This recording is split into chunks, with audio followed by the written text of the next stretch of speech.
Isipin mo na pupunta ka na sa kama, pakiramdam mo ay perpekto ang kalusugan mo, pero iyon na ang huling gabi mo. Hindi, hindi ito pelikula ng takot. Ito ang malupit na katotohanan para sa isa sa aking mga pasyente. Isang lalaki na anakin oy taong gulang, malusog, aktibo, lolo ng 5 apo, na namatay dahil sa malaking atake sa puso habang natutulog. Natagpuan siya ng kanyang asawa kinabukasan, kalmado na parang walang nangyari. Ang sanhi ng lahat. Isang karaniwang pagkakamali na sobrang laganap. Isang tahimik na kaaway na, ayon sa mga estadistika, milyon-milyon sa inyo na nanonood ng video na ito ay ginagawa bawat gabi nang hindi ninyo namamalayan. Manatili sa akin dahil sa mga susunod na minuto ay ibubunyag ko sa inyo kung ano ang nakamamatay na ugali na ito, kung bakit ito isang bomba ng oras para sa inyong puso at utak. At ang pinakamahalaga, kung paano ang isang simpleng pagbabago na maaari ninyong gawin ngayong gabi ay maaaring literal na iligtas ang inyong buhay. Ako si Dr. Manuel at sa aking mga taon bilang doktor ay nakakita na ako ng masyadong maraming beses kung paano ang ilang ugali na mukhang hindi nakakapinsala ay nagwawakas sa trahedya. Ang kwento ng aking pasyente, na tatawagin nating Renato para protektahan ang kanyang pagkakakilanlan, ay hindi isang isolated na kaso. Ito ay ang alingaw-ngaw ng isang tahimik na krisis sa kalusugan na nangyayari sa mga silid-tulugan sa buong mundo. Nang tawagan ako ng kanyang asawa, lubos na nagugulumihanan at hindi naiintindihan ang nangyari, sinabi niya, "Doktor, hindi ko maintindihan. Siya ay nag-aalaga sa sarili, naglalakad araw-araw, wala siyang mataas na kolesterol. Paano nangyari ito?" Ang sagot ay wala sa kanyang dieta o sa ehersisyo na ginagawa niya. Ito ay nasa paraan kung paano niya ginugugol ang kanyang mga gabi. Ang autopsy, sa katunayan, ay nagpakita ng matinding atake sa puso, pero ang ugat na sanhi, ang gatilyo na nagpaputok sa baril, ay isang bagay na sa loob ng maraming taon ay hindi napansin. Isang paulit-ulit na pagbagsak ng kanyang paghinga habang natutulog, na lalong lumala dahil sa kanyang postura. Isang penomena na nagdudulot ng stress sa puso na talagang hindi kayang tiisin. Sa video na ito, hindi lang namin ibubunyag ang nakamamatay na pagkakamali na nagdala kay Renato, kundi sisira-sirain din namin ang 5 pagkakamali sa gabi na lubhang nagpapataas ng inyong panganib na magkaroon ng atake sa puso o aksidente sa utak, stroke, habang natutulog. At huwag mag-alala, hindi ako magbibigay ng listahan ng mga problema ng walang solusyon. Para sa bawat pagkakamali, bibigyan ko kayo ng malinaw, simpleng estratehiya na may medikal na batayan upang maprotektahan ninyo ang inyong sarili. Dahil ang layunin ko ay hindi takutin kayo, kundi bigyan kayo ng mga kagamitan at kaalaman na kailangan ninyo upang kayo at ang inyong mga mahal sa buhay ay magising ng ligtas tuwing umaga. Simulan natin sa pangunahing pagkakamali, ang pinakamaraming buhay na kinukuha ng tahimik. Ang nakamamatay na pagkakamali, ang posisyon na tahimik na nagpapahina sa iyo, ang apnea sa pagtulog at pagtulog ng nakatihaya. Ang pagkakamali bilang isa, ang nag-ambag sa trahedyang pagkamatay ng aking pasyente na si Renato, ay ang pagbaliwala sa mga senyales ng obstructive sleep apnea o SA, lalo na kapag ito ay lalong lumala dahil sa posisyon kung saan ka natutulog. Maraming tao ang naniniwala na ang hilik ay normal, isang simpleng abala para sa kapareha. Pero gusto kong maintindihan ninyo ang isang bagay na fundamental. Isang malakas na hilik na napuputol ng mga sandaling katahimikan ay hindi normal. Ito ay isang senyales ng paghingi ng tulong. Ito ang iyong katawan na sumisigaw na ito ay nalulunod. Gusto kong isipin ninyo ito ng malinaw na malinaw. Bawat gabi, habang natutulog ka, may pumapasok ng palihim sa iyong kwarto at inilalagay ang unan sa iyong mukha sa loob ng 10, 20, minsan hanggang 30 segundo. Nararamdaman mong kulang ka sa hangin, ang iyong puso ay nagsisimulang tumibok ng desperado, ang iyong utak ay pumapasok sa gulat at sa sandaling malapit ka ng himatayin, binibigyan ka nito ng electric shock upang muling huminga. Nagigising ka ng may pagkabigla, humihinga ng malalim at muling natutulog ng hindi naaalala ang kahit ano. Ngayon isipin ninyo na ang torture na iyon ay hindi nangyayari ng 1 beses o 2 beses, kundi 50, 100, kahit 300 beses bawat gabi. Iyon, eksakto iyon. Ito ang obstructive sleep apnea. Hindi ito simpleng hilik. Ito ay isang labanan para sa iyong buhay na nilalabanan ng iyong katawan bawat gabi nang hindi mo namamalayan. Ano ang nangyayari sa antas ng pisyolohiya? Kapag natulog ka, ang mga kalamnan sa iyong lalamunan ay nagre-relax. Sa mga taong may apnea, Ang mga kalamnan na ito ay nagre-relax ng sobra, kaya ang daanan ng hangin ay nagka-collapse, sarado ng buo na parang isang pinto na isinara sa iyong lalamunan. Ang hangin ay hindi makapasok sa mga baga at agad na bumabagsak ang antas ng oksiheno sa iyong dugo. Ang utak, na sensitibo sa kakulangan ng oksiheno, ay nakikita ang emergency at binubuksan ng alarma.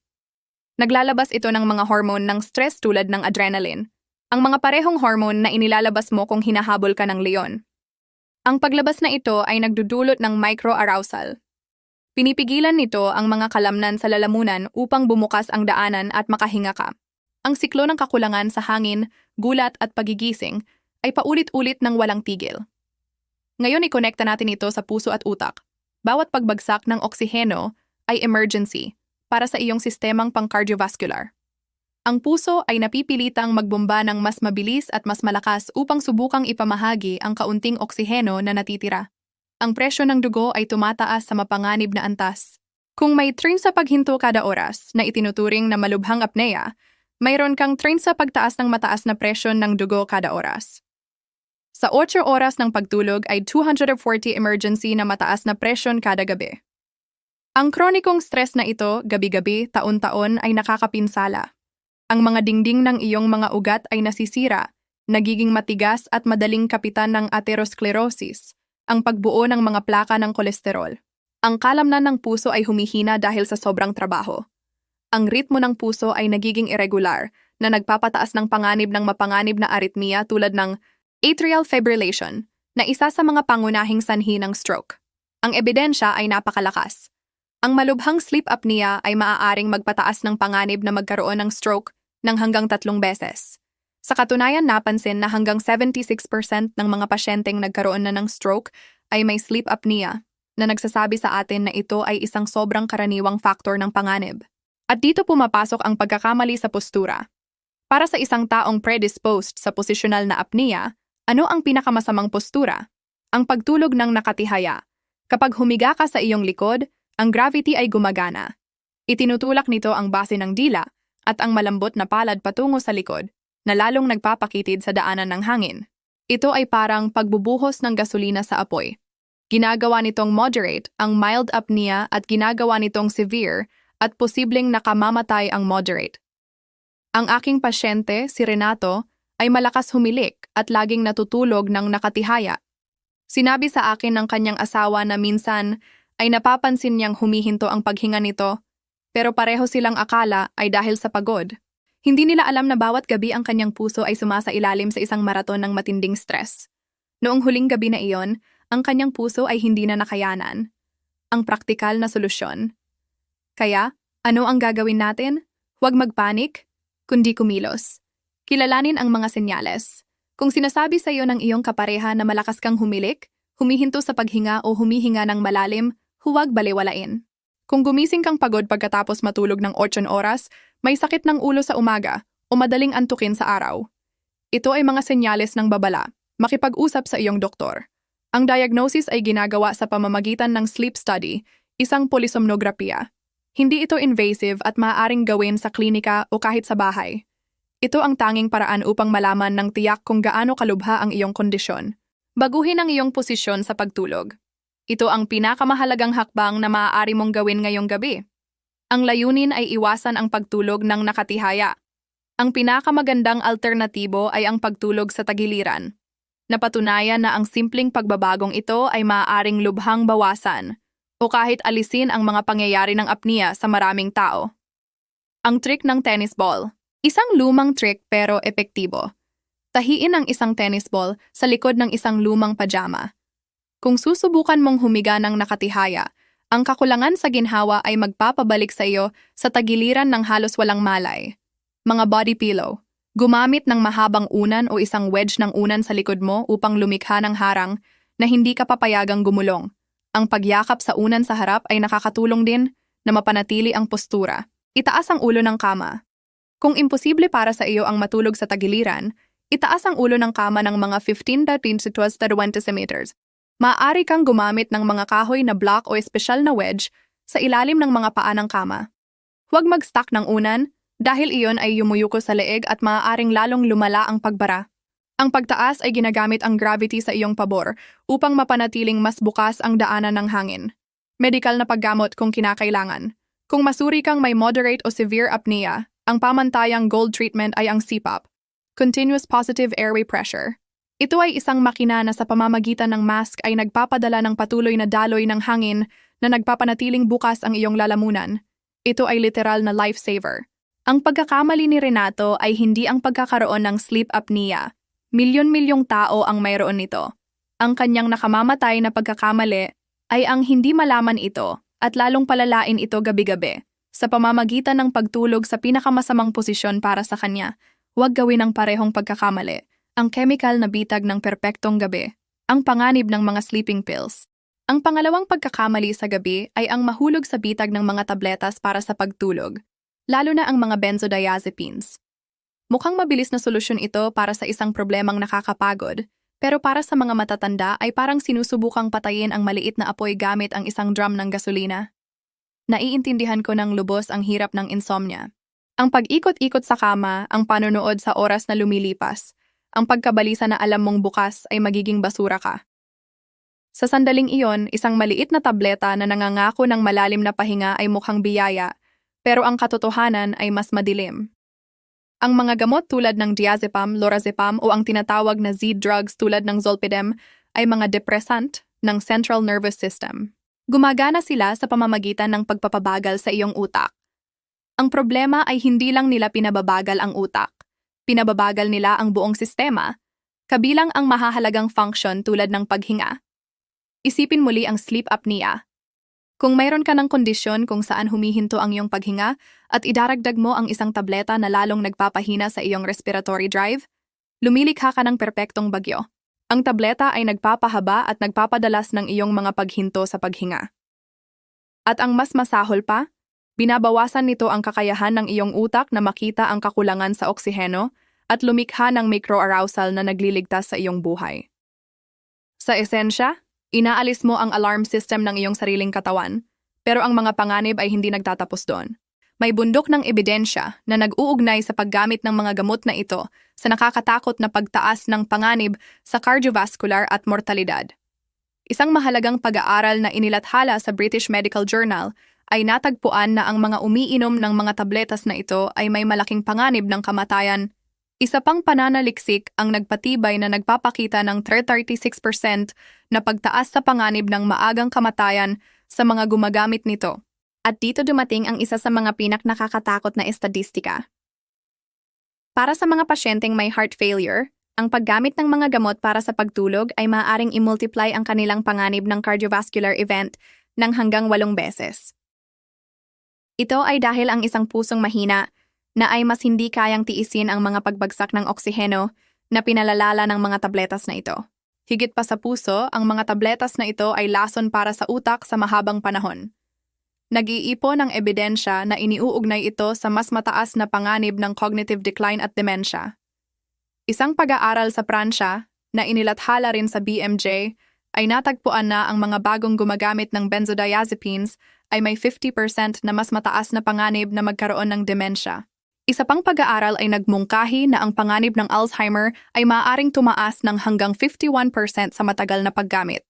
Bagaman ang direktang kausal na ugnayan ay pinagdedebatehan pa, ang asosasyon ay nakababahala at pare-pareho. Ang mga tabletas na ito ay mukhang pinapatay ang iyong utak upang matulog, pero sa katunayan ay nakakasagabal sa malalalim na yugto ng pagtulog na mahalaga para sa pag-consolidate ng memorya at paglilinis ng mga toxin sa utak na naipon sa araw. Bukod pa rito, may agarang panganib ng pagkahulog. Ang mga gamot na ito ay nagdudulot ng sedation at pagkalito na maaaring tumagal hanggang sa susunod na araw. Para sa isang matandang tao, ang pagbangon sa gabi upang pumunta sa banyo na may mabagal na reflexes dahil sa gamot ay isang recipe para sa sakuna. Ang pagkahulog ay maaaring magresulta sa bali ng balakang, isang pangyayari na para sa marami ay simula ng spiral ng pagbaba at pagkawala ng kalayaan. Ang praktikal na solusyon. Ang insomnia ay isang tunay na problema, pero ang mga tabletas ay bihirang maging tamang solusyon sa mahabang panahon. Narito ang mga ligtas at epektibong alternatibo. Una, ang sleep hygiene.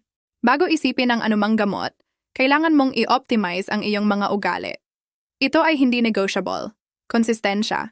Humiga at gumising sa parehong oras araw-araw. Oo, kahit sa weekends. Ito ay nagka-calibrate sa iyong biological clock. Ang iyong kwarto ay isang santuwaryo. Ang iyong silid ay para sa pagtulog at para sa intimacy. Punto. Alisin ang telebisyon. Huwag magtrabaho sa kama at panatilihin itong madilim, tahimik at malamig. Patayin ang mga screen.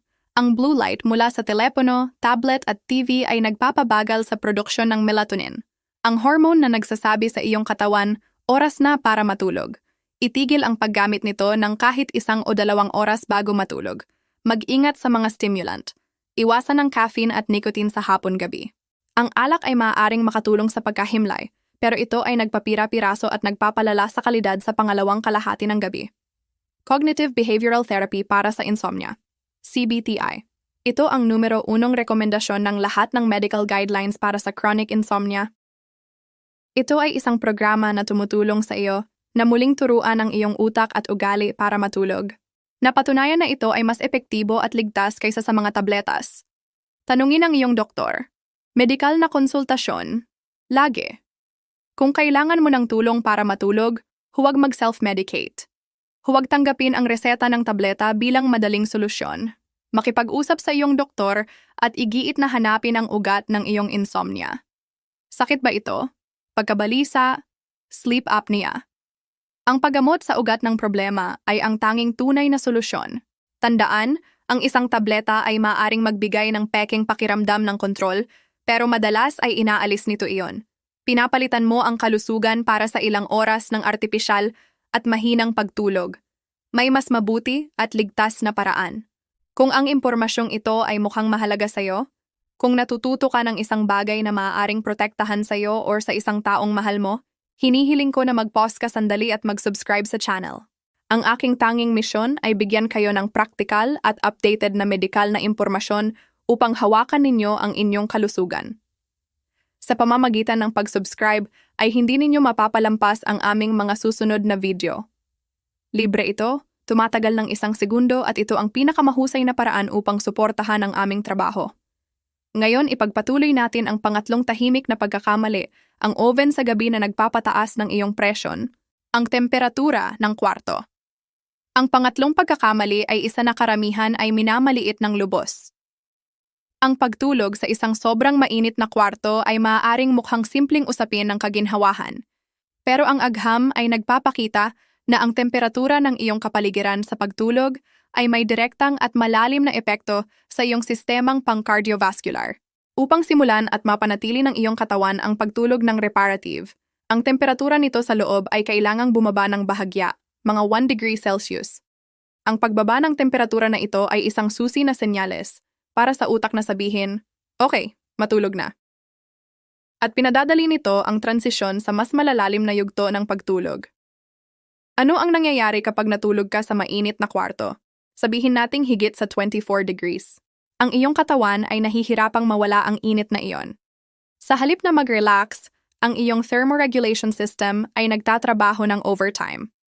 Ang iyong heart rate ay maaaring tumaas at ang katawan ay pumapasok sa isang estado ng mild, ngunit patuloy na physiological stress. Ang resulta ay isang fragmented at mahinang pagtulog na may mas kaunting deep sleep phases. Para sa mga matatanda, at lalo na sa mga may problema na sa puso, ang mga kahihinatnan ay mas malubha. Ang dagdag na pagsisikap na ginagawa ng puso upang palamigin ang katawan ay maaaring magdulot ng mga pagtaas sa presyon ng dugo at arrhythmia. Sa katunayan, ang heat waves ay laging nauugnay sa mas maraming hospitalization at kamatayan dahil sa cardiovascular causes. At malaking bahagi ng panganib na ito ay nangyayari sa gabi. Isipin ang iyong sistemang pang-cardiovascular bilang makina ng isang sasakyan. Ang gabi ay ang oras kung kailan ito dapat nasa idle at nagpapalamig. Ang pagtulog sa mainit na kwarto ay parang pagpapanatili sa makina na medyo mabilis ang takbo buong gabi. Hindi ito ganap na napapalamig. Sa paglipas ng panahon, ang sobrang init na iyon ay nagdudulot ng pagkasira na nagpapabilis sa pagtanda ng iyong puso. Ang praktikal na solusyon. Sa kabutihang palad, isa ito sa mga pagkakamali na pinakamadaling iwasto. Hanapin ang iyong ideal na temperatura. Karamihan sa mga eksperto ay sumasang-ayon na ang ideal na temperatura para matulog ay nasa pagitan ng 16 at 20 degrees Celsius. Maaring mukhang malamig pero ito ang saklaw na pinakakatulong sa katawan. Sa katunayan, isang bagong pag-aaral sa matatanda ay natagpuan na kahit panatilihin ang kwarto sa ilalim ng 24 degrees ay nakakatulong na bawasan ang cardiac stress responses habang natutulog. Kaya maghangad ng malamig. Gamitin ang teknolohiya sa iyong pabor. Kung may aircon ka, gamitin ito.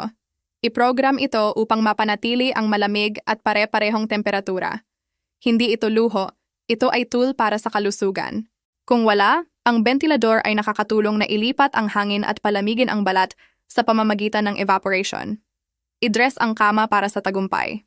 Gumamit ng mga kumot at pajama na gawa sa natural at breathable fibers tulad ng cotton o linen. Ang synthetic materials ay nakakabit ng init.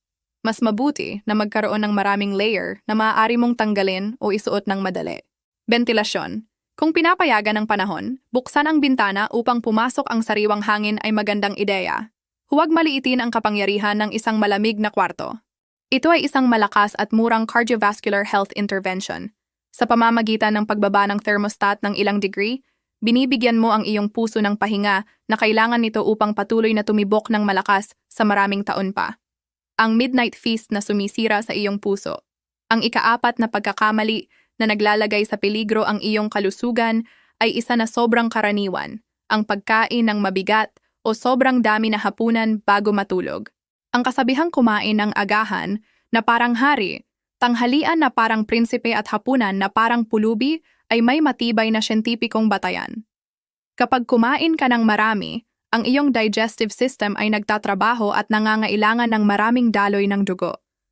Ito ay nangangahulugan na ang iyong puso ay kailangang magbomba ng malakas at ang iyong metabolismo ay nananatiling aktibo.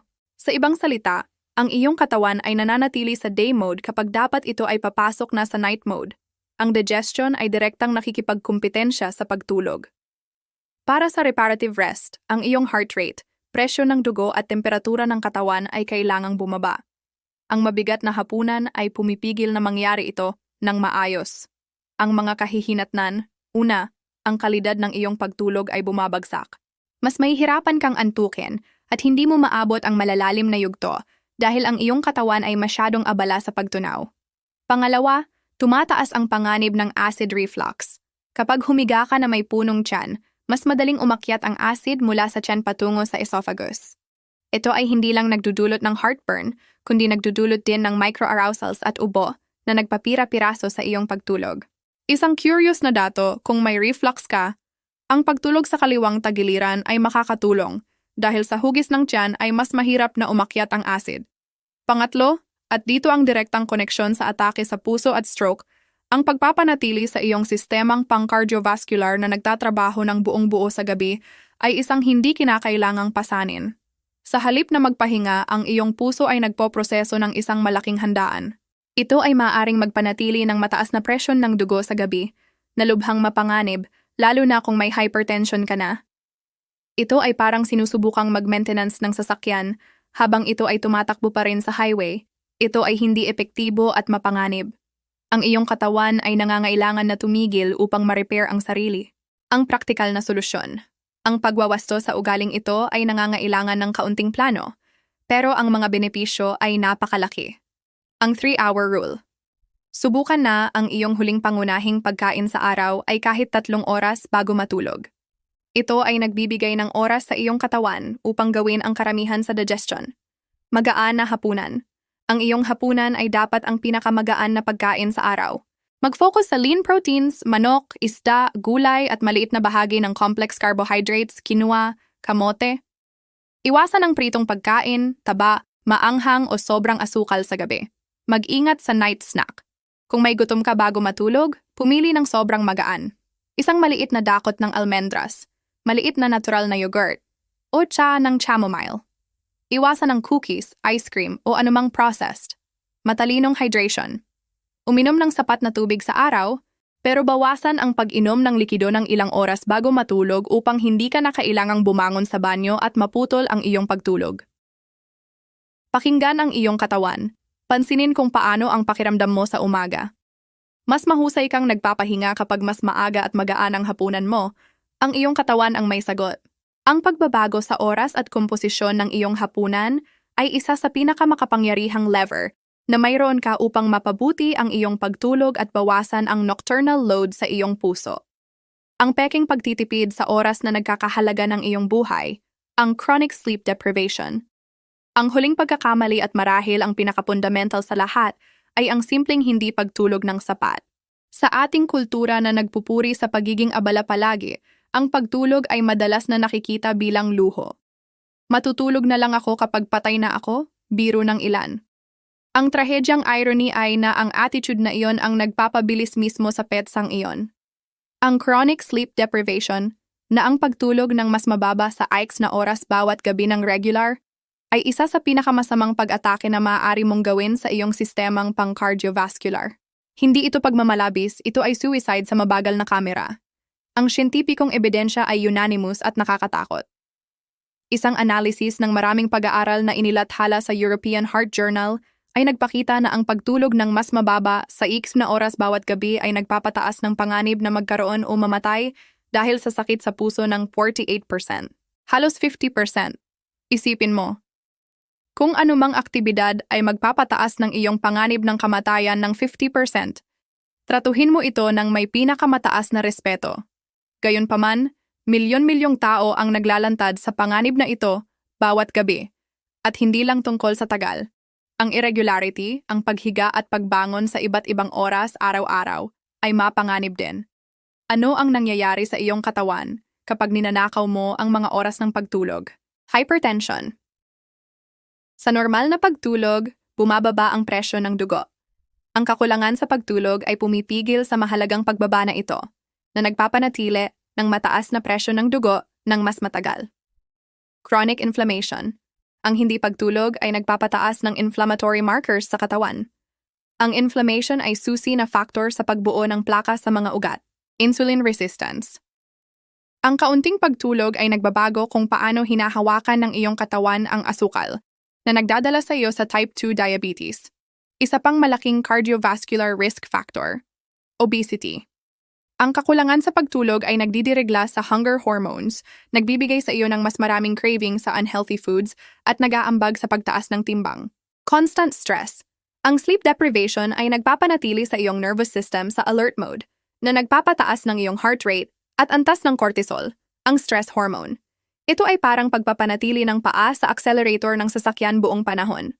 Ang pagtulog ay hindi nawawalang oras, ito ang sandali kung kailan ginagawa ng iyong katawan ang pinakamahalagang maintenance.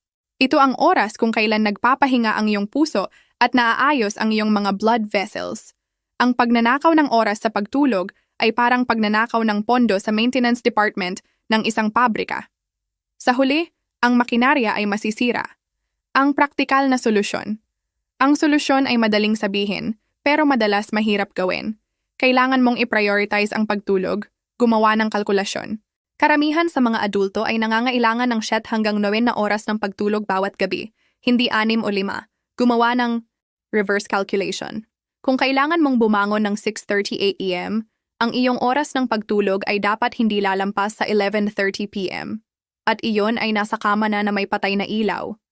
Lumikha ng disconnection ritual. Kailangan mo ng 30 hanggang 60 minutong transition period bago matulog. Magbasa ng libro na papel, hindi sa screen. Makinig sa tahimik na musika. Mag-meditate. Gumawa ng gentle stretches. Bigyan ang iyong katawan ng senyales na tapos na ang araw. Protektahan ang iyong pagtulog na parang kayamanan.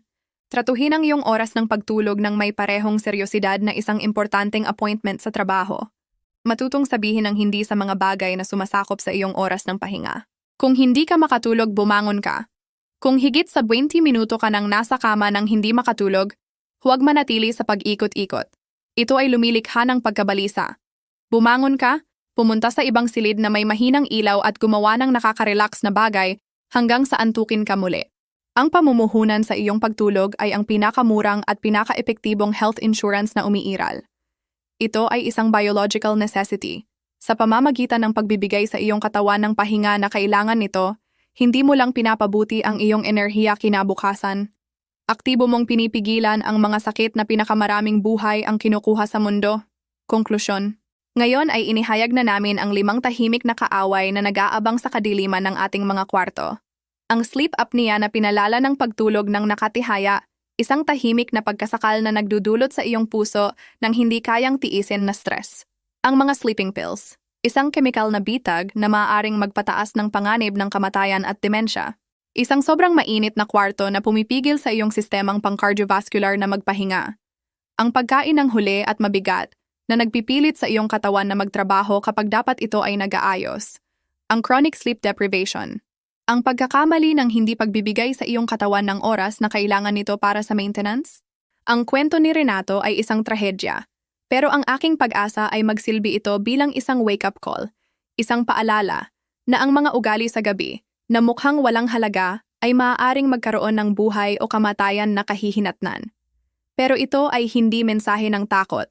Ito ay ng empowerment. Ngayon ay mayroon ka ng kaalaman. Alam mo kung nasaan ang mga bitag at higit sa lahat. Alam mo kung paano i-deactivate ang mga ito.